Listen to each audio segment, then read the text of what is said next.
Ready. Welcome, live crossover report. Three guys, one mic.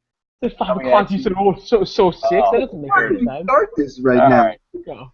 Well, these two are going at it before we even get the video started. But beautiful day here. We haven't done a video in a while, and we're going to talk finals. Obviously, just ended on Sunday. It was an epic comeback for the Cleveland Cavaliers, who took the finals in Game 7 on Sunday night. Just an epic series, to say the least. Everybody thought it would be a pretty good series. It was. Cleveland stayed in it somehow.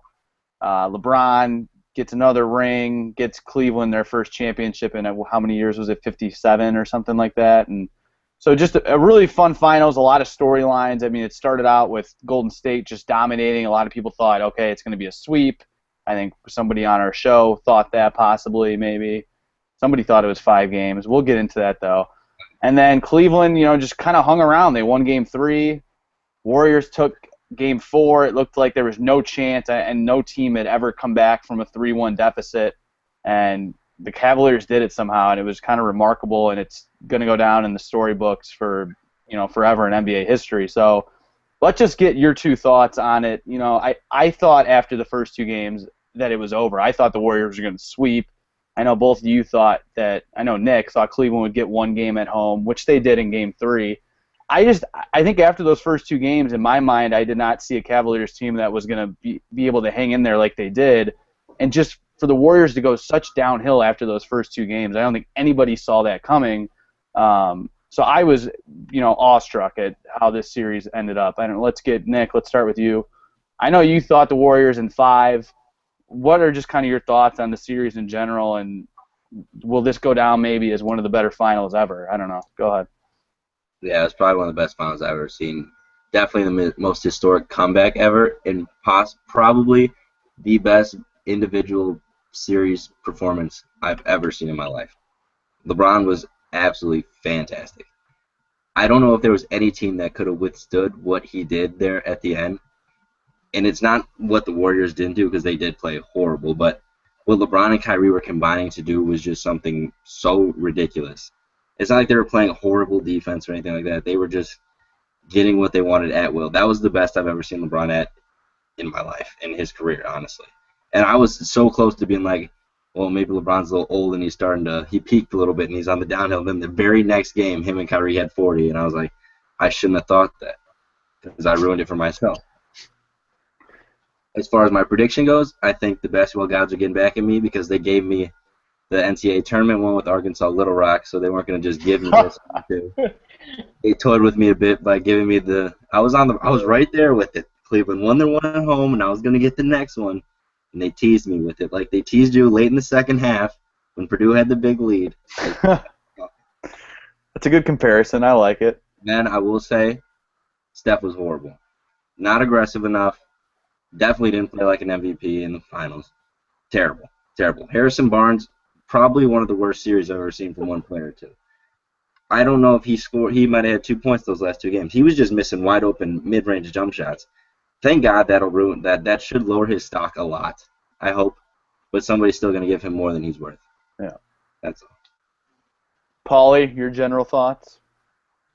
I mean, it was like Christmas Day, honestly, when the Cavs won. It was just the greatest thing ever to see Draymond Green and Steph Curry and all them crying. Nick, I think you kind of misspoke when you said Steph was terrible. He just is terrible. He's just not that great at basketball. He's just not. He's good.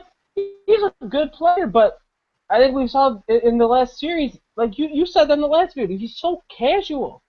He's so casual for no good reason. Yeah, When he threw his mouthpiece, what was that, Game 6 or whatever? He goes in the post-game conference like, yeah, man, that was hilarious. Like when that whole mouth guard thing and getting ejected. What are you talking about? It's the NBA Finals, and you're walking around like it's November, and you're playing the Rockets or something. Like it's some game that doesn't matter. But yeah, like you said, credit to LeBron. He's unbelievable. He was unbelievable. He's still the greatest player in the world, not your boy. Because you said your boy was the greatest player in My the boy world. was the best. Has been the best player for me the last 2 seasons. Last 2 seasons, he's been the best Said they player. were untouchable, and they wasn't shit. So they really weren't anything. But it's whatever. I Give me the tweeted it after the 3-1. You game. thought I they am could come so back. pumped. That's all I want to I'm say. so pumped. One day, to tell my kids the story of the Warriors losing the NBA Finals when they were up 3-1. I'm pumped. I'm happy for it. So good series, great series, really. Um, that's all I got, man. It's been a good ride. Everybody who joined the anti-Warriors island with me, man, we did it. Shout Yo, out to us. Treat yourself this week. Go get yourself something nice. It was a hard 6 months. It took you really guys was, but we 2 did it. games to knock off my boys. First with the Thunder, you But thought you had us. Jumped on with the Cavs, man. Thank God. You might have been on the Trailblazers one too. I don't remember. Maybe. Was that one? hard on the Trailblazers one. Are Yeah, you we got kidding me? 3 teams. It took a little while, but Paulie stuck with it, and I do give him credit for that, not faltering throughout the whole season on his hate for the Warriors. But yeah, I mean it was a crazy series to say the least. And in your guys' minds, will this go down more as one of maybe possibly the biggest chokes in the finals, or do you have to give Cleveland? I think it's kind of half and half in my mind, but or do you give Cleveland more credit for just sticking around in this finals and playing much better basketball than what we saw in those first 2 games that they went down? It just looked like the Warriors had everything rolling after those first 2 games. But the Cavaliers stuck around. Kyrie started playing. Kevin didn't do a whole lot, throughout the rest of the series. He played well enough, though, throughout the rest of the series to do a little bit for him. But I don't know. Do you got to give Cleveland more credit for just sticking in there, or is this just a total choke by the Warriors? Paulie, I don't know. What are your thoughts? I wouldn't call it a choke. I think it was just the Warriors playing how they actually are, which is a good team on most nights and above average good team on other nights. They're not a great team, but they don't have great players. Klay Thompson's a very good player. Steph's an alright player. Draymond Green's an alright player, but they don't have great players. The Cavs have great players. LeBron is. I mean, if you don't at least put this finals, if you don't at least put LeBron at second or third on your list of greatest players, you just don't know basketball, right? But I think the biggest turning point in this series, which caused whatever you want to say, the Warriors to choke or the Cavs to flourish, was after Game 4 or after Game 5, whatever it was, when Klay Thompson said, "Oh, I guess LeBron just got his feelings hurt," and Draymond Green's going, "Well, if I played, we would have won," and they're all talking stuff about LeBron and this and that. It's like, why are you gonna piss off the best player in the world right now? Why would you do that? And after that whole press conference, LeBron averaged like 40 points. He averaged like a triple-double the next 3 games or whatever it was. I think that was the turning point in the series, and that really kind of showed both teams' true colors. Nick, anything to add? I just think the Cavs played great. I mean, it's nothing simple. If you would have told me Draymond Green was going to put up those numbers in Game 7 and they were going to lose, I would have said no chance. He had like 30-something points, like 12 rebounds and 9 assists. He was like 6 of 8 from 3. Unbelievable, and they still lose. That's all the Cavs. All the Cavs. That's simple. I think you give the Cavs a lot of credit for not putting their heads down. I totally agree with Paulie. Shut up. Paul, you think The Klay Thompson remark was. Go ahead, say that again. You kind of cut out. Well, I was just kind of agreeing. I think you got to give the Cavs. Get out of here, Nick. I just want to make one point, and you can ask what you want. You got to give the Cavs credit, but I think it was such a choke from Golden State. Steph, this is now the second finals in a row that he just hasn't shown up and just way too passive. Like I don't know. It's just you got to at some point. Yes, the team basketball I guess has gotten you to that point, but he just never throughout the rest of that series seemed like he wanted to take over a game and just.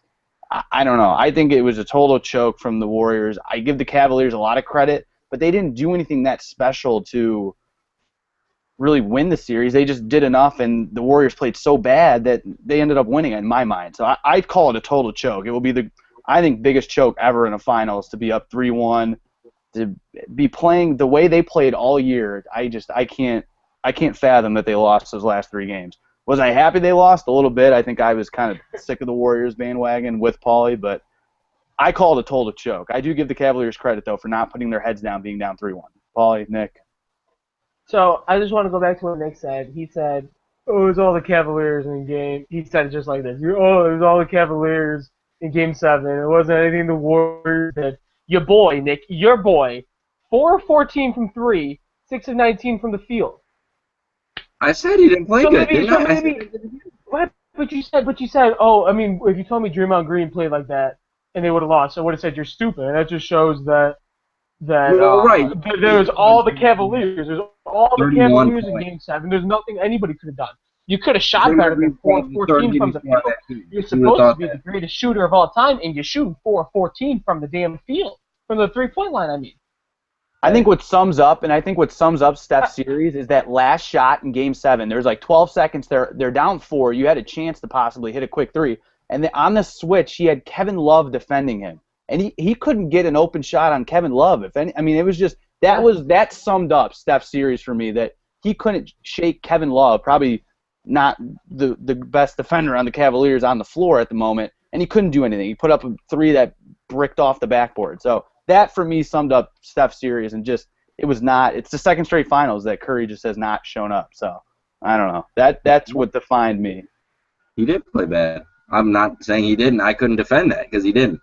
Regular season, he's great. Now he's not. So then, how bad does this hurt the legacy of the Warriors? Yes, they broke the all-time single-season record, but can you put them over that 95-96 Bulls team? Yes, they broke the Bulls record for the single-season record, but Bulls won the championship. Warriors didn't. So are they better than that Bulls team? Where does this team now stack up in the legacy of teams? Are they still the best team to ever play in the game? I don't know. Nick, what do you think? They were never the best team to ever play in the game, even if they won it. That's just really biased probably for me, but don't mean a thing without a ring. It was the shirt, and that's true. I mean, it is. So there. Yeah, I'm going to go ahead and retweet that. I didn't think they were the best team even before. Like, once they broke the regular season record, I still didn't think there was a chance they were going to be seen as better than the Bulls. They would have to have done something really impressive. So, yeah, they still suck. I think the finals definitely hurts them. I think they're still one of the better teams, in a season in the NBA history. I think if they win the finals, in my mind, they're probably a top 5 team ever. With the loss, I still think they maybe are in the top 10, but there's no way. Like, with the loss, that just totally, I think, hurt what their whole season was. So, just a crazy finals, to say the least. The Cavaliers come back down 3-1. It's really helps LeBron's legacy. If he would have lost this one, there would have been so much talk about, is he really that great of a player because he can't win in finals? This right here really will help him coming back from 3 games. So it was a fun finals to watch. It started out not so great. It seemed like it was going to be just a total Warriors rout, and it went 7 games. Had to have a lot of viewership. I didn't really look at the numbers to see how many people watched, but Game 7 Sunday night was another fun one, and it was a fun season in the NBA, to say the least. It's over now, so all basketball over at the moment, but still a lot going on this summer, and especially starting tomorrow night is the NBA draft, which we will be doing a video right after. Nick, go ahead. What do you think was a better ending? The NCAA championship game or the NBA Finals Game 7? 2 very good endings to them. Very good. I'd say NBA Finals Game 7. Obviously, championship has the shot, but we're talking about LeBron. We're talking about LeBron James. We're not talking about Chris Jenkins. I would say the finals probably. Jenkins goes right back with it. That's bananas. They're both fantastic. Yeah, great ways to end both of the seasons for both NBA and college basketball. So it was a fun year of basketball here on the Crossover Report. Still a lot of basketball action the rest of the way. Nick, he's got one more thing before we head out. I feel like teams were scoring at will all year, and then the last 2 minutes of the NBA Finals, what was it? 2 points, 1 field goal for the rest of it. Unbelievable. They had defense in them the whole time. They just don't play it. It's true. I agree. Ruining the game. An astute observation, Nicholas. Yeah, very true. I'm gonna go. All right. Nick, Paul, anything else before we head out? Nah, pass. I like Paul's jersey. I thought T. Lawson. I like the high school cube shirt. Lawson. There we go. That's going to do it for us, though, on the finals recap video. As I said, we're doing a video right after this for a full NBA draft preview because the draft is tomorrow night. But that's going to do it for us here in this video. As always, you can follow us on Twitter at Crossover Report. Like us on Facebook. You can subscribe to us right here on YouTube. And you can always visit us, crossoverreport.com. So for Paul Lamb, Nick Damiani, and myself, Neil Doyle. Watch our next video on the draft preview. We'll see you next time. 3 Guys, 1 Mic crossover report.